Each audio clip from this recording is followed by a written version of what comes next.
El auxiliar could es un verbo modal que se utiliza para expresar permiso, posibilidad o para hacer sugerencias en presente. También se utiliza para hablar de una habilidad del pasado, es decir, la versión en pasado del moral can.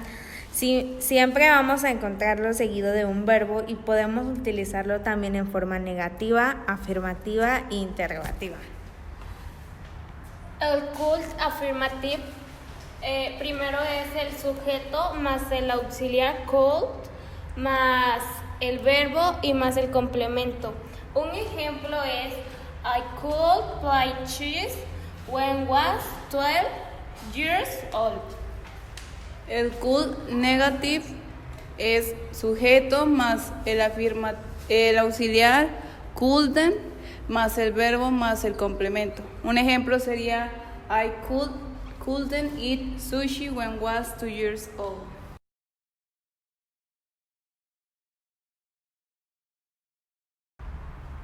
Could interrogativo.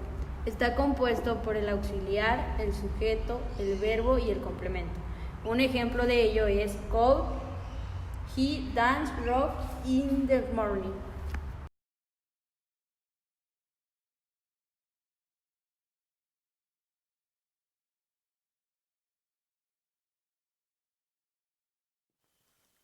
El segundo verbo modal es should. Es importante dominarlo ya que es una de las palabras que más oirás y utilizarás en el inglés. Should se utiliza para recomendar hacer algo, para afirmar si algo nos parece o debería ser o no. Como todos los modales, should va acompañado del definitivo del verbo principal sin to. Un ejemplo: You should get some more sleep. The word should be. Para formar la negación se añade not después de should. Y al contrario de might, casi siempre se contrae de forma negativa. Te recordamos que en los verbos modales no toman la S en la tercera persona del verbo singular ni adoptan una forma diferente en tiempos pasados, ni se combinan con el auxiliar en preguntas o negaciones. Entonces, para el verbo positivo en sí, tendríamos que tener una frase que traiga el sujeto, que bien podría ser he, you, he, she, it, we o they, el que tú quieras. Esos son los sujetos. Después del verbo auxiliar, que en este caso sería should, y should tiene una pronunciación que al final no se dice la D tan bien pronunciada, es decir, como que se comen la U y la L, es como si nada más dijeras should, should, es como si nada más pronuncian una should. Entonces, para el verbo positivo entonces la estructura vendría siendo el sujeto más el auxiliar más el verbo más el complemento. Entonces, un ejemplo sería: en mi opinión, deberías de ocuparte de ello ahora mismo, cariño. Al traducirlo al inglés, deberíamos de recordar que should significa deberías, un deber deberías. En este caso, la frase que diría: I think you should see to it right now. En la forma negativa vendría siendo la estructura lo mismo que en la positiva, solo con el mero hecho de que en should se pronuncia should, ya agregando la terminación no complementaria. En este caso la estructura es sujeto auxiliar, en este caso should, con el not agregado, verbo y complemento. Un ejemplo vendría siendo: no debería ver películas de miedo, me dan pesadillas. Me estoy refiriendo a mí misma, así que diría I should watch horror films. They hit me nightmares.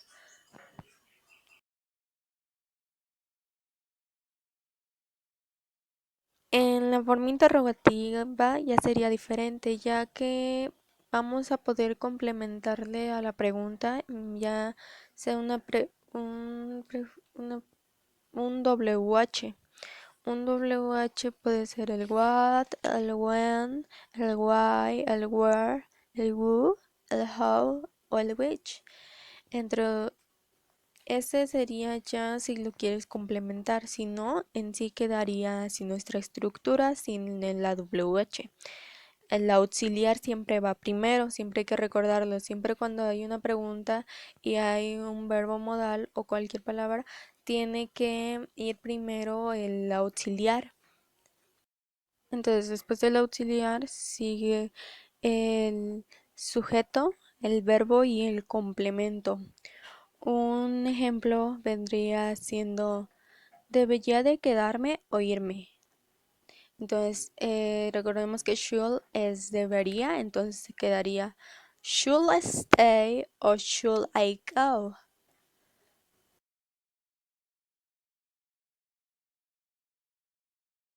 Will, al igual que el resto del modal verbs, will es un auxiliar, es decir, que por solo no tiene un significado completo, necesita de otro verbo para tener sentido en una oración.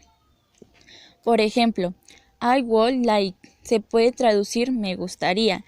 Like aporta el sentido principal y would matiza el significado. Para usar correctamente los verbos modales como would deben recordar estas reglas de conjugación. Primera regla. Van seguidas de un verbo infinitivo, normalmente sin tú. Segunda. Son invariables, esto es decir, no añaden S en la tercera persona de singular. Tercera regla.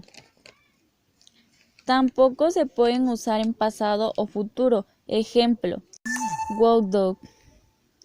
Es incorrecto. No tiene infinitivo, tiempos compuestos ni progresivos.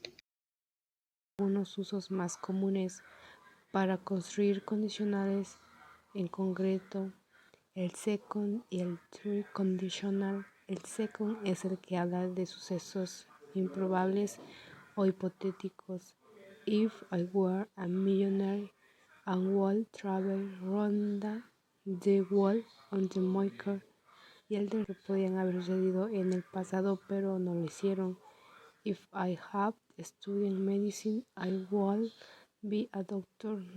Para peticiones y ofrecimientos corteses en oraciones interrogativas, aquí podría traducirse por querría, le gustaría o quisiera.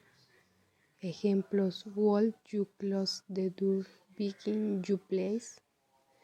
Would you have another pace on expresar nuestros deseos? I would love some help with this, or I would like to be fit someday.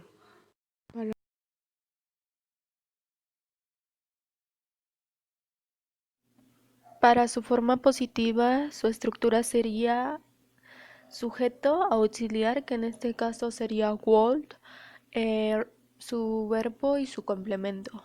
Un ejemplo vendría siendo yo iría a la fiesta, iría, entonces sería I would go to the party.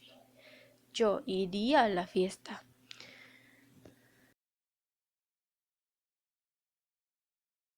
La estructura de la forma negativa sería would.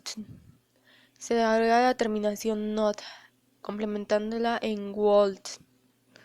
En este caso, bien podría ser una forma larga o una corta. Un ejemplo, I would not to work. La forma corta ya sería I would work. Ya se le agrega la terminación not al would, complementándolos.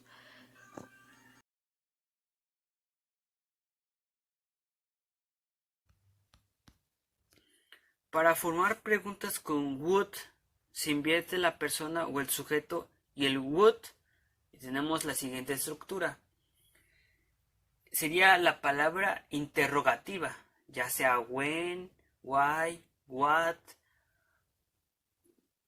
who, entre otros, más el would siempre se pone después de una palabra interrogativa o se pone al principio. Si no, preguntas alguna así como para decir para saber de algún tipo de información. Después se le pone persona o sujeto. Podría ser él, ella o eso. En el caso de persona, pues sería él o ella. Y el sujeto vendría siendo aquella cosa. Y le agregas después el verbo. En la forma que se pone al principio sin la palabra interrogativa, se podría decir would you say, que en traducción vendría dirías.